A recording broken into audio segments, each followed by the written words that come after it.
Hello and welcome back to module 2. Um, I hope the first module was okay, and yeah, we'll just crack on.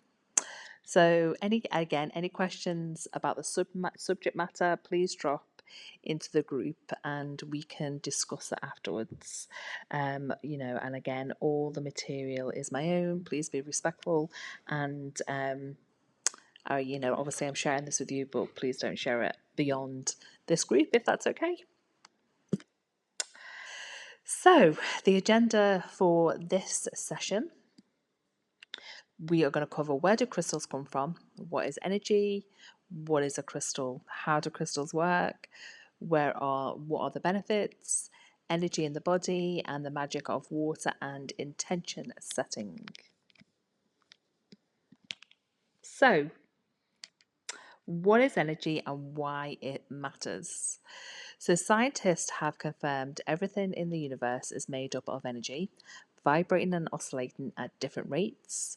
One theory is that all energy exists on a continuum from the most dense and least conscious, or what we call physical matter, to the least dense and most conscious, which we call spiritual. So, why is this of interest?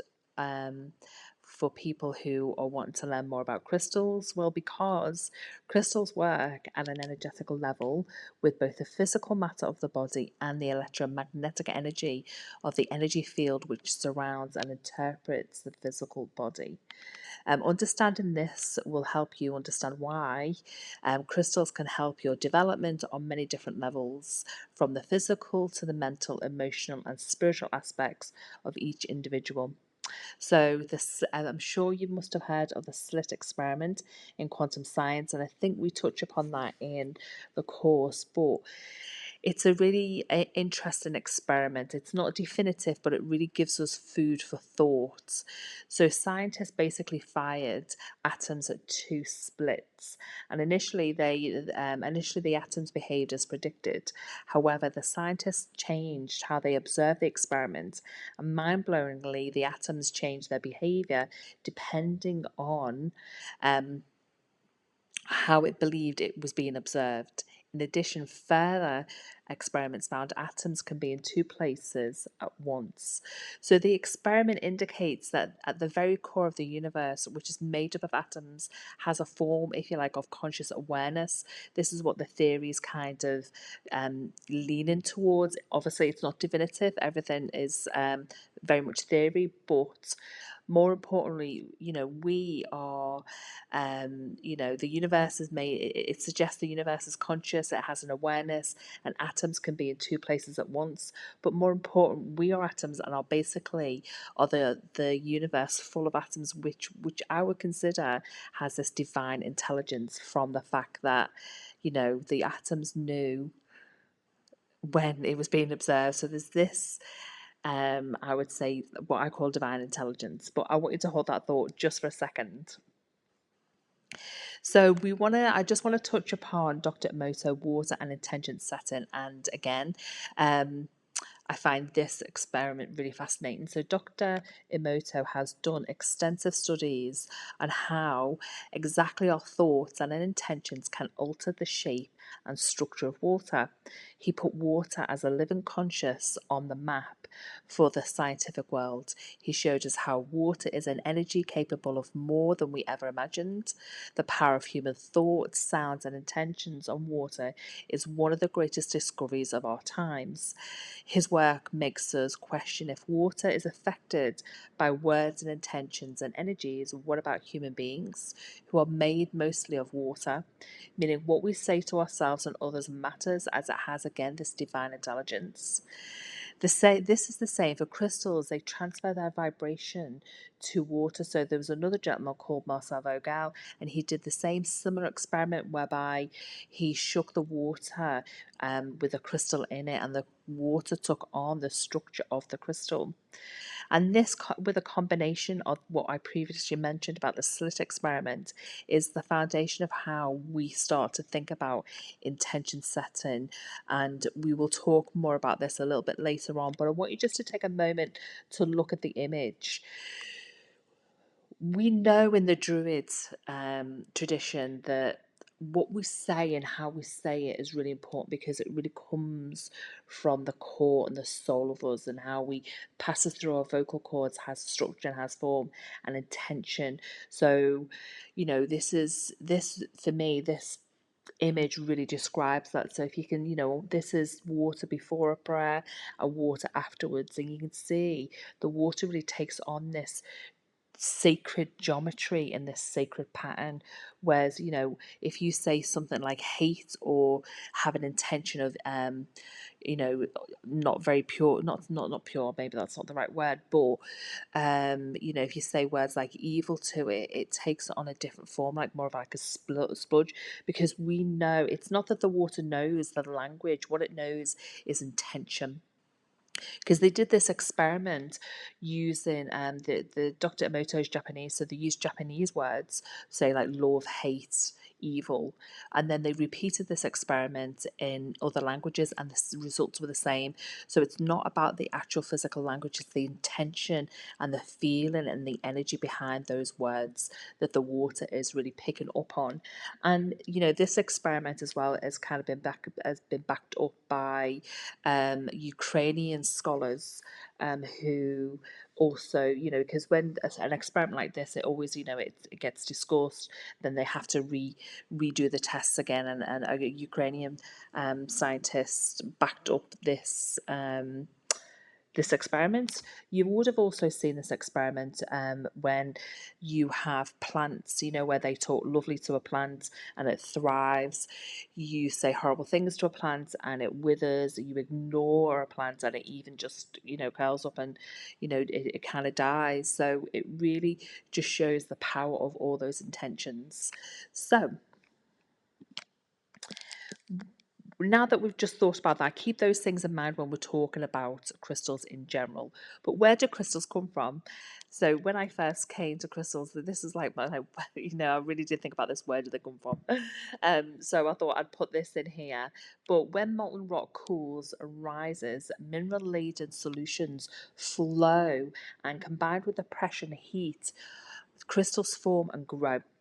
So this process takes millions and millions of years, and no one has ever seen a natural crystal grow. The core of the earth is a giant crystal. There are also crystal caves as big as cities close to the core as well, and earth has what we would consider energy meridians.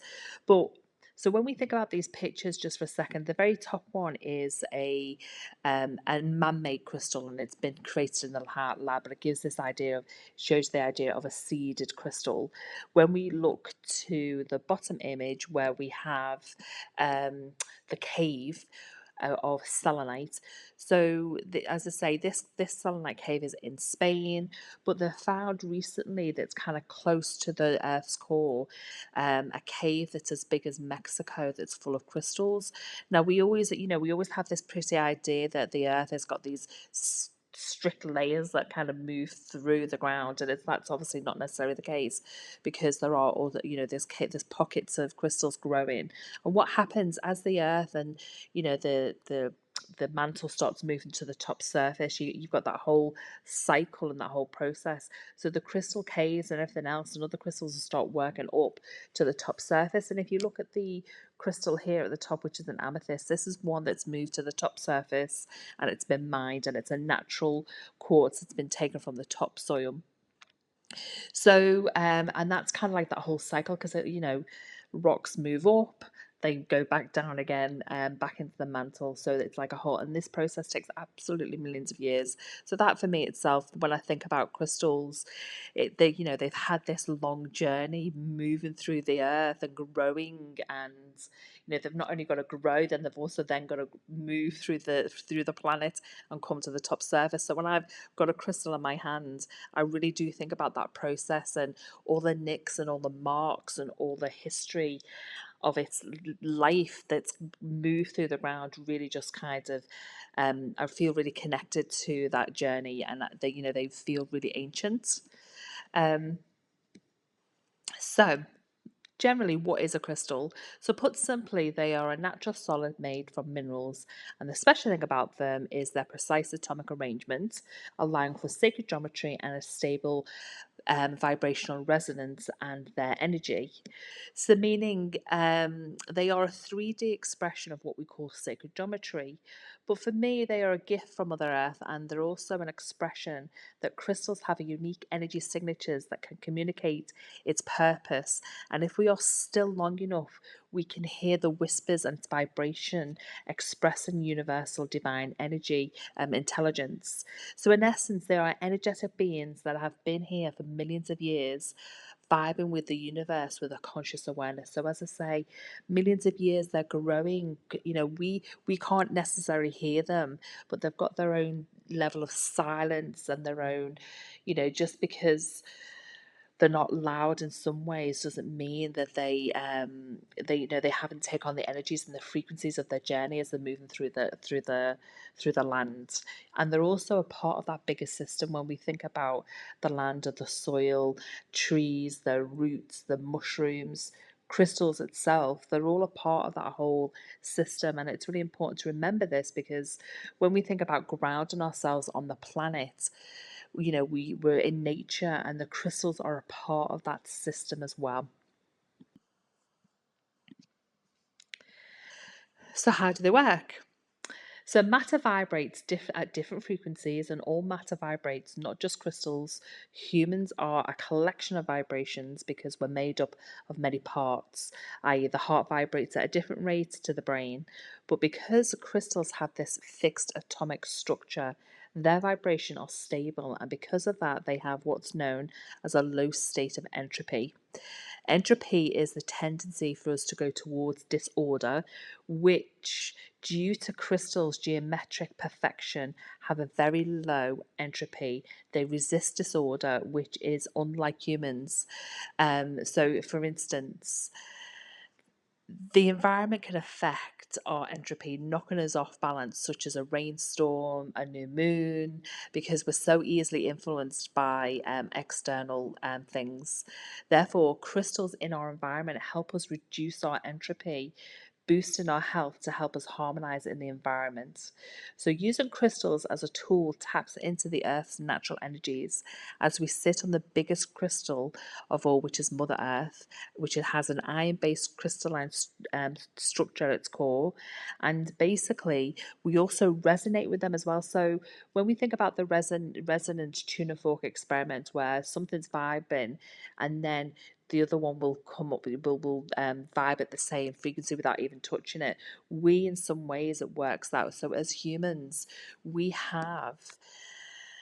So our skin is always constantly, it's not just breathing, it's not just feeling the moisture or taking on moisture, it's also using, it's got like energy receptors, and it's scanning the energy that's around us, because we need to when we get spidey sense, our energetic body is beyond the physical body, and it's scanning the world around us. And one of the reasons we do get that spidey sense where we think something's looking at us, when we think back to the slit experiment, there's an atomic level, there's this conscious awareness.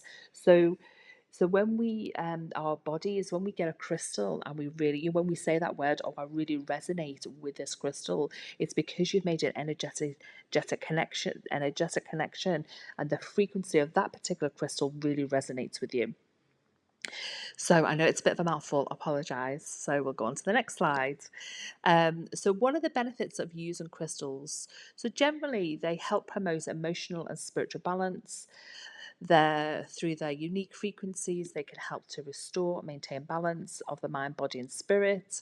When used in a combination of meditations, crystals can help focus and amplifies one attention, allowing for a deeper, more meaningful spiritual practice.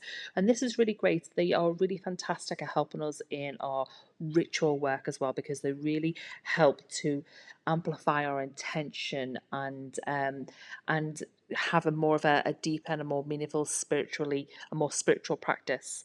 So crystals can be used to help manifest desires, outcomes, Crystals can also are great at they have healing properties.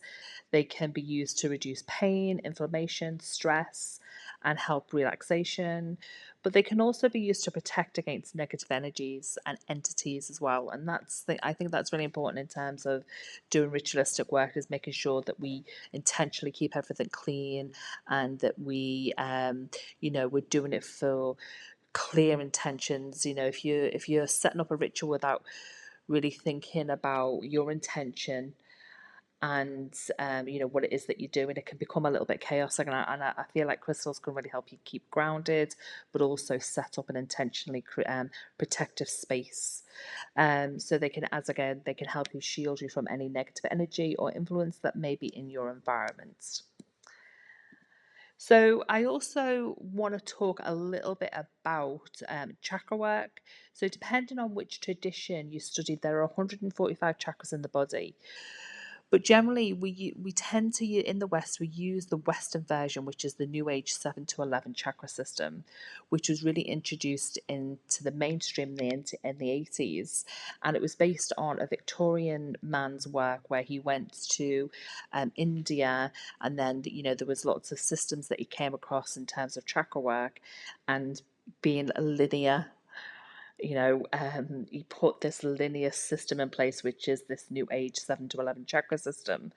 But I think it's important to recognize that it's from very ancient traditions, where the ancient traditions definitely didn't have this linear mindset.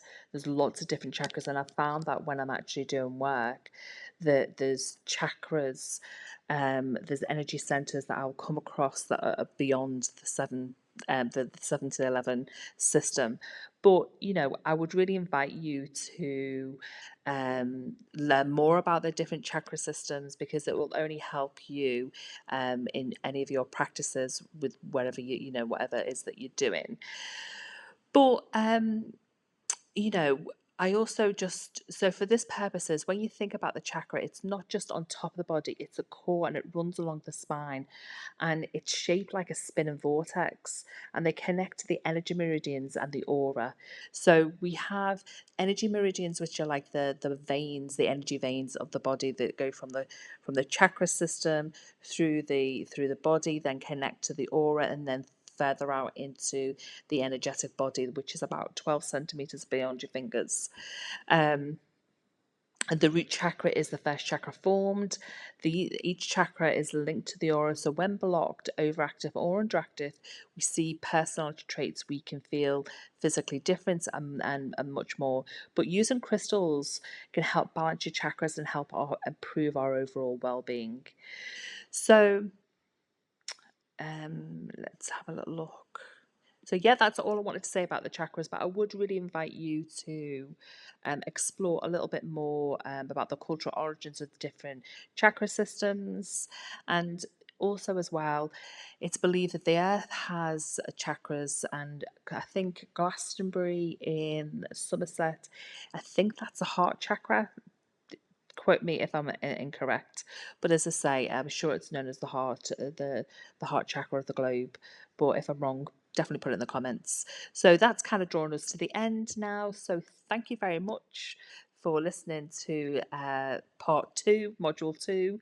You have got module 3's part 1 and 2 coming up next, and we really start getting more into talking about how to physically use them and how to do the crystals. So thank you very much.